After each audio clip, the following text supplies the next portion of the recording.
Do you know what I find strange, chums, is the fact that in business, when it's going badly, you always think, well, could it go any worse? And then they bring people in, the sort of thing I mean.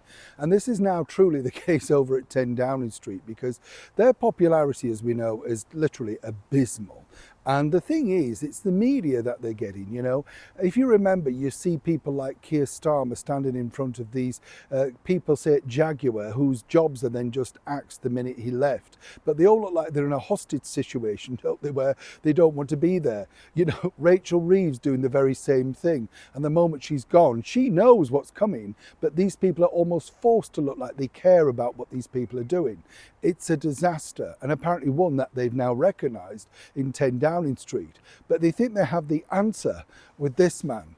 Oh yes, let me explain. Morning, good to see you, chums. Thank you so much for joining me. Sorry, I get the giggles at this stuff because I like to share this stuff with you, simply because working in this industry, so we'll have a nice wave, nice to see you.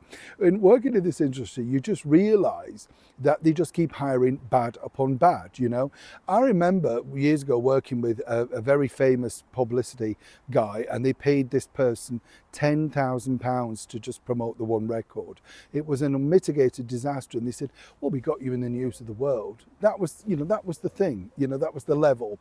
And they were able to just walk away with the money because that was part of the deal. This is part of the problem now that you have over here in the United Kingdom. You look at our current government, Angela Rayner, Keir Starmer, Rachel Reeves, Jonathan Reynolds, all basic liars. You can dress it up any way you want, but they've lied and continually lied to the public. Meanwhile, attacking the previous government and other political parties for doing exactly what they're doing now. But they've realised that people have now moved on. We live in a different world. You're exposed within seconds on digital media. So the idea really now is to try and, over the summer, come up with ways of making Keir Starmer palatable. Now, no. And they've decided to hire this man, David Dinsmore. Now, David Dinsmore is a former Sun executive, used to be the editor of The Sun and managed to bring it crashing down to the low level of people buying it today. He's not the best, right? And remember, and do not forget this, at the 11th hour, the Sun newspaper decided to back Keir Starmer, which even on their dwindling ratings is a bad thing to do, because it could have persuaded many people on that day to go and vote for them. However, interestingly enough to know that the big cheese at News UK, Rebecca Brooks, has no time for Keir Starmer. Interesting background story to that. Absolutely. And Keir Starmer, even though he recently attended Rupert Murdoch's summer party alongside Lachlan Murdoch, who I know all very well, at their St James's nice apartment, we didn't really cut any ice with anybody. But David Dinsmore believes that he's got the power to turn Keir into something that the public will like. And what we're going to see is a bit more of an insight into his personal life. Maybe the wife suddenly now could come onto the picture, because behind the scenes they've decided that people haven't seen enough of her, and apparently she's going to be the secret weapon to make you like Keir Starmer. Angela Rayner, perhaps we could do a feature about her, busy woman, stylish woman in a high-profile job.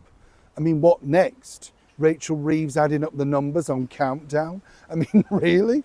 This is just pitiful stuff. But this is what's being discussed behind the scenes. And as I say, this man, and it's always good to share these things with you, because when you've met them and you've worked with them, and we've all been in business, you know instantly that these people are a prize dot.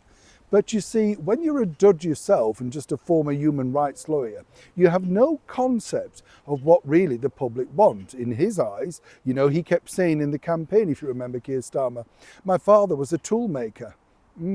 Anybody else with any brains would have said, you know what, drop that phrase, it could be misinterpreted. But no, they let him carry on, because that's the level of how much they truly dislike him. This man, who's going to be paid a fortune out of your money to try and make you like Keir Starmer. The thing is, Angela, Rachel, lying Jonathan Reynolds, all the rest of them, do you think he has the magic power to actually turn it around?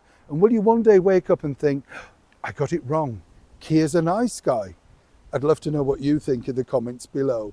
Or is it worth indeed the six-figure salary that's coming his way? Neil Sean in the very heart of London.